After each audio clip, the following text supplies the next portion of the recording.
Bonjour à tous, bienvenue dans l'interview. Et ce 1er mai, c'est Marie Nagy qui travaille avec nous et qui est donc l'invitée de l'interview. Marie Nagy, députée régionale écolo, candidate également aux prochaines élections régionales. Et on va y revenir. Conseillère communale à Bruxelles.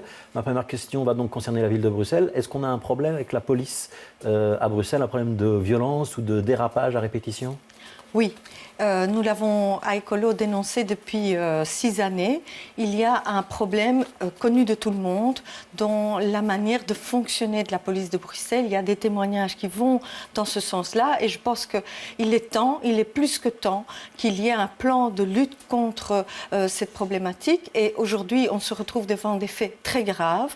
Le procureur a d'ailleurs s'en est saisi directement, mais ceci n'est que le Xème épisode d'une situation qui est concordante et je pense qu'il faut on peut essayer de mettre un mot dessus. Quand vous dites qu'il y a des dérapages et des violences, qu'il y a un problème, c'est quel type de problème ? Eh bien, c'est de la maltraitance, c'est du non-respect. Alors, la police fait un travail difficile dans des conditions qui sont souvent difficiles. Il faut le reconnaître et je pense qu'il faut rendre hommage à ceux qui font bien leur travail. Cependant, il y a des centaines de cas de plaintes, de témoignages où on dit, voilà, la police m'a amené au commissariat, on n'a pas été bien traité, j'étais tenue en garde à vue sans raison apparente, etc. Et je crois qu'aujourd'hui, on a des exemples de situations très très graves et le nouveau bourgmestre, enfin, l'actuel bourgmestre nous a fait part de ses craintes et de son plan d'action. Mais ce plan d'action, il est quand même fort limité. Il se limite à mettre des caméras. Aussi, elle était à votre place hier, c'est on doit aussi retenir de la police de Bruxelles qu'elle a très bien géré toute une série de grands événements internationaux, l'avenue de Barack Obama, et qu'elle fait un grand travail et que le problème est, semble-t-il, pour lui, relativement limité. Exact ou pas ? Alors, elle fait du très bon travail et du travail hyper professionnel. Mais il y a l'autre volet. Il y a le volet de la police de proximité et du rapport aux citoyens, à tous les citoyens, qu'ils soient jeunes, qu'ils soient vieux, qu'ils soient d'origine diverse, qu'ils soient femmes, hommes, etc. Et là, il y a une difficulté. Et je crois qu'il faut se questionner, il faut se dire, mais comment la hiérarchie de la zone de police a assumé ces problématiques pendant toutes ces années. Qu'est-ce qu'on va faire aujourd'hui pour changer cela ? Et ce n'est pas simplement de mettre des caméras. Je pense que c'est bien de mettre des caméras, c'est bien de faire des formations. Il y a déjà eu des formations par le passé. Il faut aujourd'hui qu'il y ait un plan d'action et peut-être aussi des gens qui, à l'intérieur de la zone et du corps de police, bougent un peu pour savoir si, oui ou non, on peut continuer de la sorte. Et je pense qu'il faut vraiment mettre un frein à la situation. Donc caméra, c'est bien. Cours de déontologie supplémentaire qui a été annoncé par le maire, ça c'est bien. Quand vous dites la hiérarchie, c'est qui ? Ce sont les commissaires, les commissaires principaux, c'est le chef de zone. C'est le chef de zone et ses adjoints, parce que la situation n'est pas nouvelle, elle est récurrente. Aujourd'hui, la seule différence, c'est qu'on a des cas tellement graves que le procureur s'en mêle et que le bourgmestre reconnaît qu'il y a un problème. Mais par ailleurs, cette situation, elle est connue. C'est une évolution, mais il faut aller jusqu'au bout du raisonnement. Ouais. Est-ce que le problème, c'est pas qu'on n'a pas assez de Bruxellois dans la police bruxelloise ? C'est un des problèmes. 21% seulement des agents dans le corps de la zone sont originaires de la région, mais ce n'est pas le seul problème. Vous savez, on attend de la police qu'elle vous traite avec respect, et donc à ce moment-là, vous respectez la police. Quand la police ne vous respecte pas, quand dès le début de son contact, elle vous traite d'une manière injuste, eh bien, ça peut dégénérer. Donc, il faut plus de professionnalisme, plus de sang-froid et du respect. Et je pense que la police mérite aussi ce respect. Alors, on est le 1er mai, c'est l'actualité, les discours politiques des uns et des autres. Vous êtes plutôt FGTB ou plutôt CSC ? Moi, je suis pour les syndicats. Je pense que c'est une force... Oui, donc vous ne choisissez pas entre les deux. Oui, non, je ne choisis pas entre les deux parce qu'à Écolo, nous avons des personnes qui viennent de la CSC, nous avons des personnes de la FGTB. Maintenant, je vois que la FGTB, aujourd'hui, fait des mamours au PS. J'espère qu'elle reconnaîtra que les écolos se sont beaucoup battus aussi pour l'emploi, pour lutter contre les mesures injustes vis-à-vis des chômeurs qui ont été décidées par le dernier gouvernement, par exemple. Ouais, donc les écolos sont les amis des syndicats. syndicats, c'est ça que je dois comprendre. Je pense que les écolos reconnaissent la force de proposition et la force de défense des travailleurs, des syndicats, et c'est pour ça que nous sommes cet après-midi à la place Roupe. Donc vous serez à la place Roupe cet après-midi, donc côté FGTB, pour répondre FGTB. À ma question tout à l'heure. Est-ce qu'on doit opposer les travailleurs aux chefs d'entreprise ? Alors, dans une région comme Bruxelles, il me semble essentiel vraiment de travailler un peu au climat et à la situation des entreprises. On a 20% de chômage, dans certains quartiers presque 30% de chômage. Oui, et plus de 33% si on prend rien que les jeunes. Exactement, et donc c'est une situation préoccupante. Alors ces derniers mois, j'ai rencontré des chefs d'entreprise et nous avons parlé un peu de la difficulté par rapport aux charges, par rapport à la gestion administrative des entreprises, par rapport à la formation des jeunes. Et je pense qu'il est inutile d'opposer l'écologie à l'entreprise. Je pense au contraire que l'écologie est une chance pour les entreprises. Et donc, tout le travail qu'on va essayer de mener maintenant, c'est comment faire pour que, au fond, tout ce qui est isolation, gestion des déchets, tout ce qui est nouvelles technologies. Donc c'est l'Alliance Emploi-Habitat ou l'Alliance Emploi-Environnement comme en Wallonie. Mais oui, ouais. c'est vraiment des enjeux. Vous savez que dernièrement, les chiffres pour la création d'entreprises dans le secteur de l'environnement, ces entreprises qui viennent de se créer, c'est quand même extraordinaire de se dire, voilà, il y a là un créneau important pour l'économie bruxelloise. Et alors, le deuxième pas, parce que c'est bien de créer des entreprises, il faut aussi que ce soit des emplois pour les Bruxellois. Et donc, il y a tout le volet formation, meilleure formation dans les écoles, renforcement des investissements dans les zones un peu défavorisées, bilinguisme. Donc, je suis pour qu'on puisse avoir à Bruxelles des écoles bilingues et aussi pour qu'on promotionne l'enseignement technique et professionnel. Mais on est le 1er mai, c'est la fête du travail. Pourquoi est-ce qu'on n'entend pas les écologistes? On a vu dans le journal hein, les meetings socialistes d'un côté, libéraux de l'autre. Pourquoi est-ce que les écologistes ne parlent pas ce jour-là? Mais nous avons fait depuis longtemps, nous avons pris la décision, par exemple, de participer depuis très longtemps au 1er mai de la FGTB.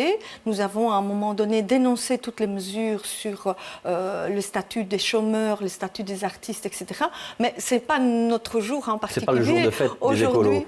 Aujourd'hui, c'est un jour qui est historiquement le jour du travail et des syndicats. Rappelons-nous, c'est quand même, on commémore la lutte pour les droits sociaux aujourd'hui, et ça, nous le sentons très fort. Mais voilà, ce n'est pas notre jour préféré de communication, mais je suis là. On parle beaucoup du PTB, hein, et notamment du fait qu'il mord sur l'électorat socialiste. Est-ce qu'il mord aussi sur l'électorat écologiste, le PTB? Je pense qu'il y a une part de l'électorat PTB qui conteste les décisions très dures d'austérité qui ont été menées et qui met quelque part dans le même sac les écologistes et les socialistes. Je pense que c'est une grande erreur.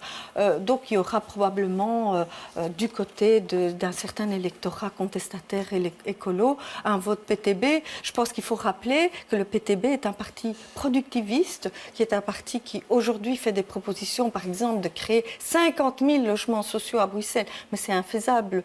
Il n'y a même pas la place pour le faire. Ouais, c'est infaisable budgétairement?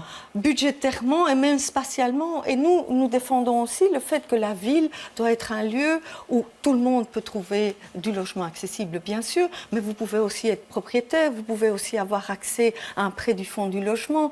Tout le monde n'ira pas dans du logement social, mais il faut évidemment construire du logement social. J'ai une dernière question sur le 1er mai. Joël Milquet a fait un communiqué tout à l'heure en disant que c'est le jour du travailleur, mais c'est aussi le jour des travailleuses. Et au 1er mai, il ne faut pas oublier la différence salariale.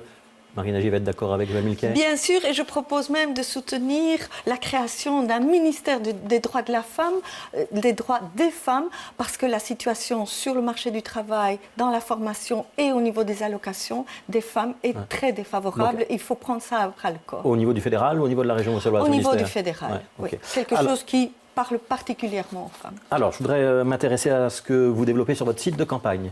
Est-ce que vous êtes Madame Suspension? Alors, on est pour la suspension, effectivement, du plan Watley. On a soutenu la motion qui a été votée au Conseil communal de la ville de Bruxelles. Alors, pourquoi la suspension? Ce plan soulage certains quartiers, mais au détriment d'autres quartiers et d'autres habitants. Et aujourd'hui, nous pensons que ce n'est pas la solution. Mais si on suspend, on revient à la situation antérieure. Bien sûr que non. Et elle est donc défavorable, par exemple, pour les habitants de Woluwe-Saint-Lambert ou de Saint-Pierre? L'idée n'est pas de revenir à la situation intérieure. L'idée, c'est par exemple de réfléchir à des nouvelles... à revenir à certaines routes qui ont été abandonnées. Par exemple, la route du Ring, c'est incroyable. C'est une des routes où la densité de population était la moins forte et au contraire de ce qu'il y a sur la route du Canal, où il y a les densités les plus fortes, on a abandonné cette route. Donc, il y a une réflexion à faire, mais la grande erreur de Melchior Watley et du CDH a été de trouver des solutions qui opposent les habitants entre eux. La route du Ring, c'est une route qui survole le Brabant flamand. Et vous savez très bien que ça a créé un blocage du côté néerlandophone. Je pense qu'on ne peut pas avoir un accord dans lequel vous avez le survol de l'ensemble des habitants de Bruxelles et de l'autre côté avoir aucune réflexion sur la durée de la nuit, l'interdiction de vol de nuit, sur la mise en place d'une autorité de contrôle, sur le fait d'avoir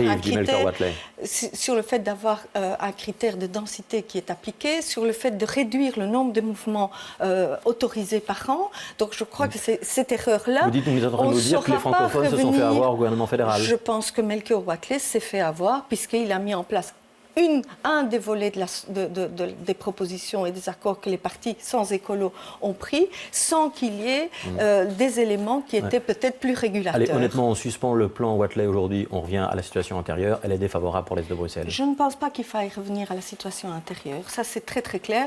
Il ne faut pas opposer les habitants entre eux. Donc ça prendra du temps.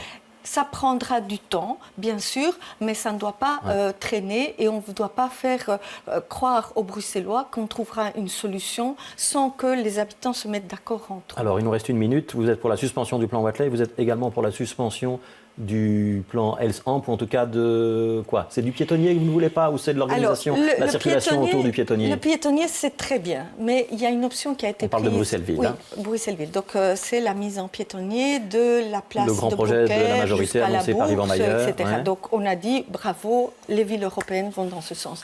Alors le choix qui est fait par la majorité actuelle, c'est un non-choix en réalité, c'est dire on veut bien le piétonnier, mais en même temps on veut que les gens continuent à arriver au cœur de Bruxelles en voiture. Eh bien, ce n'est pas comme ça qu'il faut travailler. Qu'est-ce qu'il faut suspendre alors? Alors, il faut éviter le trafic de transit, il faut promouvoir les transports en commun, il faut mieux signaliser les parkings, c'est clair. À 70% seulement, ils sont occupés aujourd'hui, donc c'est quelque chose qui pose problème. Et alors, il y a d'autres solutions. Une des solutions que nous préconisons, ce n'est pas de créer un petit ring à l'intérieur du Pentagone, ça c'est vraiment le retour aux années 60-70, c'est de créer des circulations en boucle. Ouais, c'est-à-dire sur votre vous allez site seulement internet, parce que vous devez aller là. Sur votre site internet, vous parlez de suspension des projets de Else-Amp. Vous voulez suspendre le piétonnier ou pas? Non, pas du tout, parce que le projet de Else-Amp, ce n'est pas le piétonnier. Le projet de Else-Amp, c'est le mini-ring pour les voitures à l'intérieur du Pentagone. Donc c'est ça qu'il faut revoir. Bien sûr. Et on garde le piétonnier. Bien sûr, bien sûr. Ça, merci Marine Nagy d'avoir été l'invitée de l'interview. Prochain rendez-vous avec la rédaction, 18h, ce sera le journal, et suivi de M avec Mualberg. On reviendra dans M sur la teneur des discours du 1er mai. Mais tout de suite, c'est la météo avec Alexandra Romer.